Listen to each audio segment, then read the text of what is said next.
September 21st, 1959. San Francisco, California.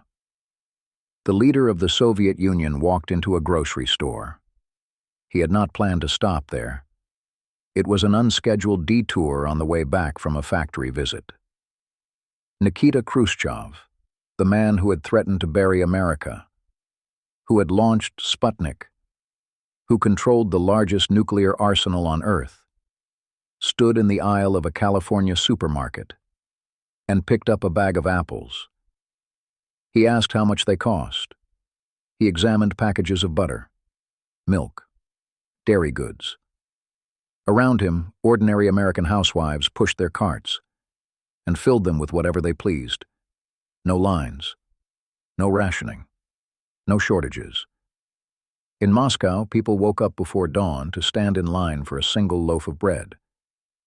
Khrushchev had seen enough to know that something was very wrong with the Soviet Union. To understand why the leader of the Soviet Union was touring American supermarkets in September 1959, you have to understand how the visit happened in the first place. It was an accident. President Eisenhower had agreed to invite Khrushchev to the United States, only if the Soviets made concessions on the Berlin crisis first. A State Department diplomat drafted the invitation letter and forgot to include that condition. Khrushchev received an unconditional invitation to tour the most powerful capitalist nation on Earth. He accepted immediately. Eisenhower had no way to take it back. The most consequential diplomatic visit of the Cold War had begun with a clerical error. Nikita Khrushchev was not what Americans expected. He was not a general, not a diplomat, the son of a coal miner who had survived Stalin's purges when almost everyone around him was executed. He had told Western diplomats in 1956, "We will bury you." He had launched Sputnik.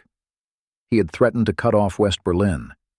He had positioned himself as the man who would prove that communism would outlast capitalism. Now he was here. 12 days. Washington, New York, Los Angeles, San Francisco, Iowa, Pittsburgh. America was about to show him everything. On September 19th, the Soviet delegation arrived in Los Angeles. Hollywood had prepared a luncheon at 20th Century Fox. Marilyn Monroe was there, Frank Sinatra, Elizabeth Taylor. Khrushchev recognized Monroe from a film he had seen in Moscow. He shook her hand and told her she was a very lovely young lady. After lunch, the delegation was taken to watch a rehearsal of Can-Can. Shirley MacLaine and a company of dancers performed a high-energy routine. The Soviet delegation sat in complete, disapproving silence.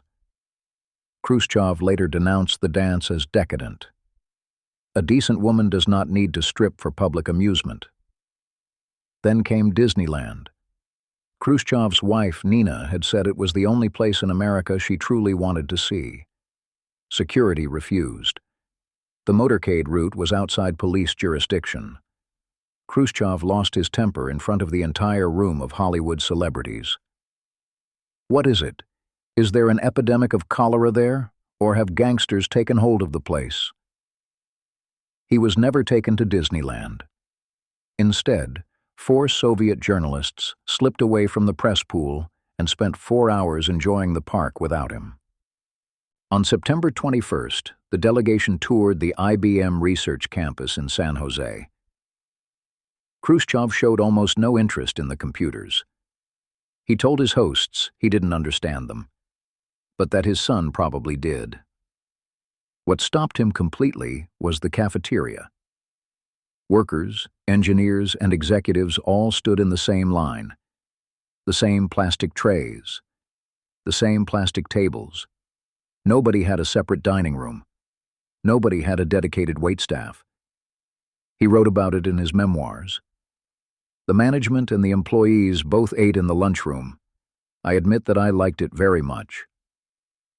When he returned to Moscow, he issued direct orders for Soviet factories to build self-service cafeterias. modeled exactly on what he had seen in Silicon Valley. The most powerful man in the Soviet Union had been transformed by a lunch tray. The visit that shook Khrushchev most deeply was not in a city. On September 23rd, the delegation traveled to Coon Rapids, Iowa. Population, 2,000 people.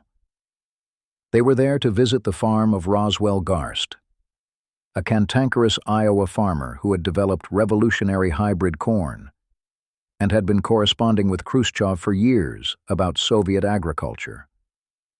When the press mob crowded too close, Garst began throwing corn cobs at the journalists. Khrushchev laughed and joined in, pelting the press himself. But behind the laughter was a devastating realization. Garst's entire farm, massive, mechanized, producing enough to feed thousands, was run by Roswell, his son, and a handful of laborers.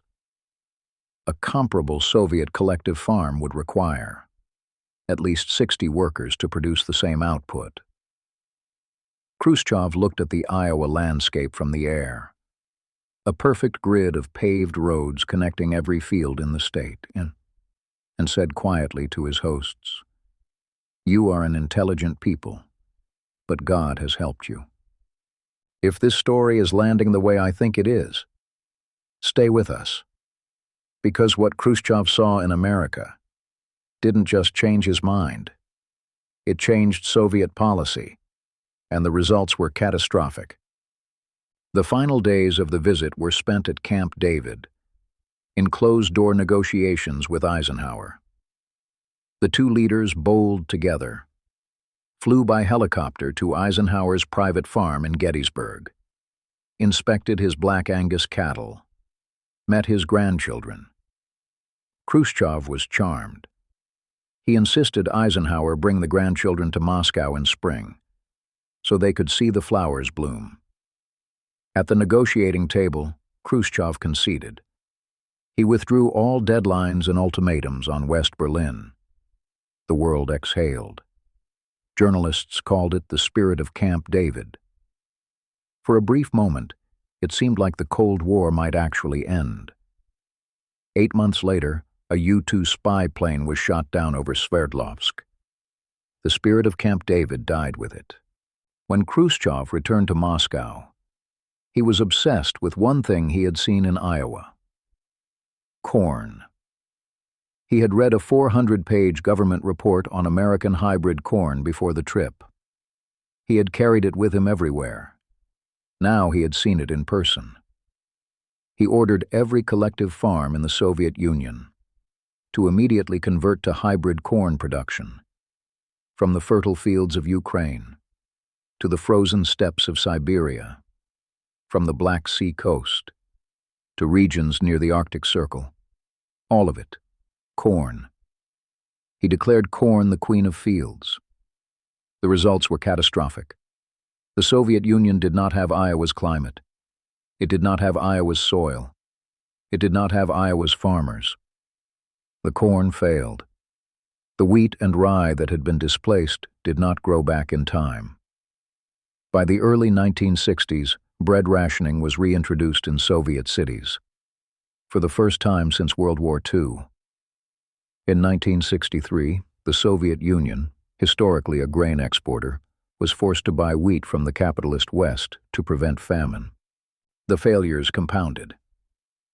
The Corn Campaign, the U-2 incident, the Cuban Missile Crisis, the Berlin Wall. In October 1964, while Khrushchev was vacationing at his dacha, a coalition of party officials staged a quiet coup. They voted him out while he was on holiday. He was denounced for his harebrained scheming and his agricultural incompetence. The man who had toured America 5 years earlier, who had thrown corn cobs at journalists in Iowa, who had shaken Marilyn Monroe's hand in Hollywood, who had stood in a California supermarket and understood that his system was losing, spent the rest of his life under near-house arrest, in a dacha outside Moscow. He died in 1971. The Soviet Union he had tried to reform outlasted him by 20 years. and collapsed for exactly the reasons he had seen in that California supermarket. If this story stayed with you, subscribe to Cold War Confidential. Every week, the stories they almost kept classified, one secret at a time. Leave a like if this earned it. These stories deserve to be remembered.